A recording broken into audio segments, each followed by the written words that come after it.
اعوذ باللہ من الشیطان الرجیم بسم اللہ الرحمن الرحیم وصلی اللہ علی محمد وآلہ الطیبین الطاہرین۔ آج ہم 3 زبانوں میں الفاظ کے معانی سیکھنا چاہ رہے ہیں۔ الف سے ان الفاظ کا آغاز کر رہے ہیں۔ 3 زبانیں فارسی، اردو اور عربی ہیں۔ فارسی میں لفظ آب، اس کا مطلب اردو میں ہے پانی، عربی میں پانی کو کہا جاتا ہے ماء۔ فارسی میں بابا، اردو میں باپ، عربی میں اب۔ فارسی میں پھا، اردو میں پاؤں، عربی میں رجل۔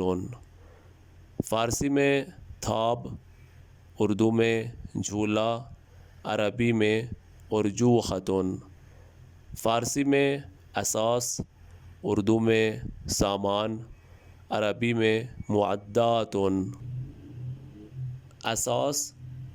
اساس کا لفظ جو ہے یہ اس کو یوں نہیں پڑھیں گے، عربی کے تلفظ میں نہیں پڑھیں گے اساس، بلکہ پڑھیں گے اساس۔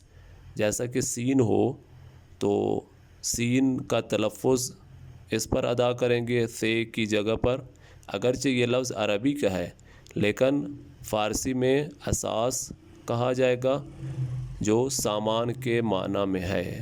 یہاں پر جو عربی کے الفاظ ہیں ماء، ان تمام الفاظ پر تنوین لگی ہوئی ہے آخر میں، اور تنوین رفع ہے۔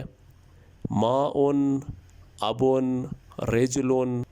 رجل پڑھنا ہے، رجل نہیں پڑھنا۔ رجل کا مطلب ہوتا ہے مرد، رجل یعنی پاؤں۔ ارجوحۃ، معدات۔ وصلی اللہ علی محمد وآلہ الطیبین الطاہرین۔